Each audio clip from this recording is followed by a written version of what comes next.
Stick to the hard work. To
recon recover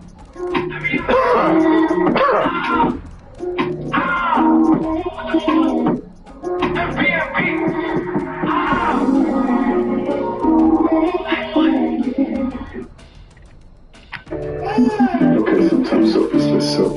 But sometimes it's the first everything shower since having the baby. Reminding her The 2026 edition of SummerSlam is now officially in the books, and whilst the show mainly delivered in terms of shocking moments, such as Kevin Owens and Randy Orton returning, the show featured its fair share of botches and blunders, from celebrities missing their cues to one of the worst moonsaults ever seen on WWE television. It was a show where not everything went to plan. Join us now as WrestleMania looks at 15 moments that were not supposed to happen at SummerSlam 2026. Be sure to subscribe and hit that notification bell for daily wrestling videos and follow us on the new Facebook page. Number 1, Liv Morgan's attire malfunction. Now, attire malfunctions can occur at any time in a WWE match. Oh, shit. We'll conclude that it's a small malfunction and the wrestler is quickly able to recover. Man, we just killed all Thankfully, the that was the niggas. case with Liv Morgan during SummerSlam. We just killed all of them. On the outside, Morgan suffered a brief attire malfunction. Thankfully, she was able to recover quickly thanks to some assistance from her Judgment Day associate, Raquel Rodriguez, who was also caught on camera for sneaking under the ring. Number 2, WWE can't spell. And don't get us wrong, we get a fair share of mistakes and spelling mistakes in these videos. And don't worry, I always know because you call everything out. WWE is a billion-dollar company. Yet during SummerSlam, they made so many simple errors. These errors range from incorrectly labeling CM Punk versus Cody Rhodes as a street fight on the ringside chair, to correctly spelling commercial during the PLE itself. It's kind of no excuse for these errors on a big stage like this. Number 3, exposing the crowd. It's been well documented that WWE's been struggling to sell tickets for SummerSlam this year. WWE sold under 40,000 tickets for both nights this year. This is a major drop from last year's figures. WWE must be extremely disappointed with these overall figures. And naturally, this meant that the stadium was almost half empty for both nights, and WWE had to be extremely careful with how they shot the show, as they didn't expose the empty seats.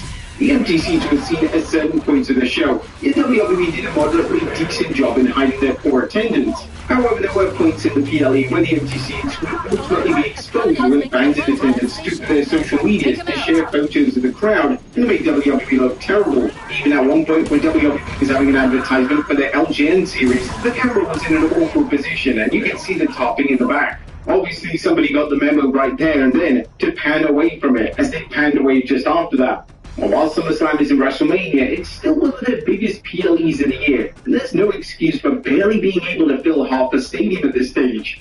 Number 4, Brie Bella gets injured. And Brie Bella's shoulder injury in WWE SummerSlam highlights what greater care needs to be taken to protect wrestlers during matches. Bella was competing alongside Nikki Bella and Paige against Fatal Influence when she appeared to hurt her right shoulder. The moment seemed to have occurred when Brie was near the steel steps, and after that she was visibly holding her shoulder during and after the match. Following the event, Triple H confirmed that Bella had received treatment before being taken to hospital for scans. And Nikki also mentioned her sister was in significant pain. Obviously, injuries can happen unexpectedly in pro wrestling at any time, and it probably wasn't through the fault of any wrestler in particular, but it does highlight the risk in any match.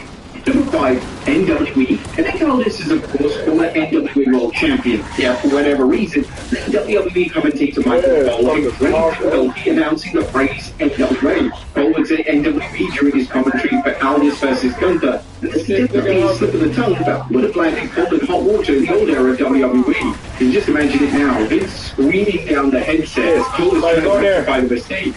Number 6, the worst moonsault ever. The CM Punk was feeling overly ambitious during his WWE title showdown versus Cody Rhodes during night 1. Punk would deliver a moonsault, and he completely botched it. Punk was supposed to land cleanly and safely, yet Punk landed it right in a heap.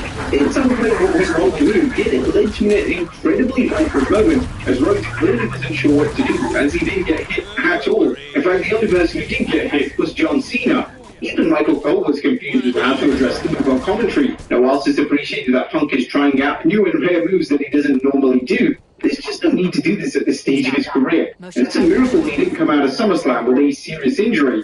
And this, unfortunately, wasn't the only time Punk landed in a heap during the match. As when Punk attempted an elbow from the top rope onto Rhodes through the announce table, Punk landed in the worst way possible. It's almost as if he went feet first onto the commentary table and then awkwardly landed on his knees. And whilst this all contributed to the story of the match, there was no way that this was how Punk was supposed to land, especially when analyzing prior landings on the exact same spot. The botch likely came down to fatigue and exhaustion, as this was at the tail end of the match, and Punk's body likely just couldn't commit to such a huge spot. Number 7, drop title. What's speaking of CM Punk possibly being fatigued is the scene during the post-match antics as Punk managed to drop his title as he was about to wave it up in the air. Obviously, this could have been easily put down to Punk's exhaustion, yet it was a botch nevertheless. Number 8, mic issues. Mic issues are unfortunately common in WWE, especially on the live PLE. SummerSlam 2026 was no exception, as when Michael Cole cut to the post-show team, the mics weren't working properly. It was impossible to make out what on earth the hosts were saying. And this is likely going to be edited out of future replays of the PLE on Netflix and ESPN. There's no need to keep this audio malfunction in the broadcast. Number 9, Over forgets the finish. And the finish of Over Femi versus Brock Lesnar inside Hell in a Cell was supposed to be special. The finish was supposed to see Lesnar take a fall from grace onto the exposed ring canvas. This would have been an epic finish. It would have cemented Femi as the guy that finally stopped Lesnar in his tracks. Unfortunately, this went completely wrong. And when Lesnar took the bump, he completely missed the exposed wood. This then led to an awkward moment of Lesnar looking behind him during the final pin to realize that the final spot had been completely botched. Some fans believe that this completely ruined the match, and it's hard to disagree, as the entire match built to this one single spot, and it was completely mishandled. An interesting element when it comes to Lesnar shares that he wore elbow pads for the first time in years during his match, something he hasn't worn since his first ever run in WWE, and there was a likely reason behind this, as Lesnar knew he was going to take this huge pop on the exposed mat, and he didn't want to do it without. But rather hilariously, he was all for nothing, and during the post-match angle which saw Lesnar go completely off script, he was quick to take the elbow pads off, as they were clearly irritating him throughout the matchup. Number 10.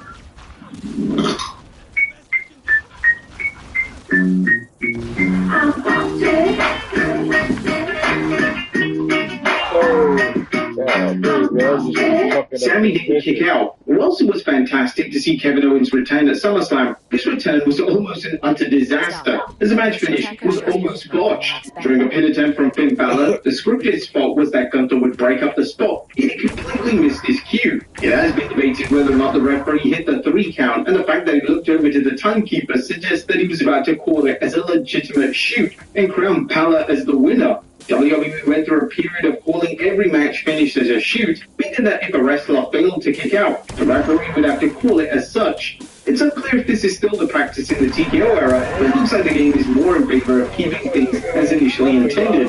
Number 11, out of position. And the match between Trick Williams and Baron Corbin went completely off the rails towards the end.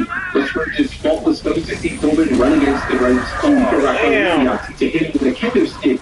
The rapper completely missed his cue, and this led to an awkward moment where Corbin had to scream his name in the middle of the match, similar to how Eddie Guerrero got angry with Vicky Guerrero at SummerSlam 2005. Where the F is Vicky? Every single fan noticed this, and it was made even more awkward thanks to Corbin, Trick Williams, and the ref standing there not knowing how to proceed. While Ciati had been fantastic in his role on TV so far, these spots have to be executed correctly, as it completely ruined the match. Number 12, ouch. Torito Housen was impressive once again in the Human Monies on a pole match during SummerSlam. However, he had one rather rough landing. During his dive onto JD McDonough, Housen landed rough on the barricade head first. Bro thought he was a bull again. Thankfully, it does look like he's okay, as there's been no reports of any injuries coming out of night 2 of the broadcast. Number 13, where is Dean Ambrose? The WWE production crew would have been having a meltdown during the show's main event. During the intros for Roman Reigns versus Seth Rollins, a fan held up a sign saying, "Where is Dean Ambrose?" Hilariously, the fan kept bringing the sign back into the frame of the shot, so he clearly knew what he was doing. WWE were insistent on not showing the sign again, so it's possible that they purposely shot around the sign. We can't rule out the idea that the sign was confiscated. Number 14, no rules? Believe it or not, Seth Rollins versus Roman Reigns at SummerSlam was not a DQ match. However, from watching the match, it looked like more of a street fight. At multiple points in the match should have been brought to a close, as at one point both men completely ignored the time count. For whatever reason, everyone just stopped counting. There was even a point where Rollins should have been DQ'd for hitting Reigns with one of those security poles. Weirdly, in a spot later in the match, the referee would then begin to count again. So this was just poor scripting and management from whomever put the main event match together. And if that wasn't bad enough, DQ should have been called throughout the match, as weapon shots were involved in the match, and even Michael Cole on commentary struggled to explain why this wasn't a DQ. Okay, I'm getting fresh car to big. Don't take cardigan. Virgin Mary, I'm saying I'm little fish shit. You wanna got him, give me this up. Okay, I'm getting fresh car to big. Don't take cardigan. Virgin Mary, I'm saying I'm little fish shit. You wanna got him, give me this up. Guys, I heard something in my bed. Obviously, this is the first time that this has happened during a Reigns main event match, as the exact same thing occurred at WrestleMania this year. This looks to be a new precedent for Reigns' main event matches, where the rules are just thrown straight out of the... I gotta get on that.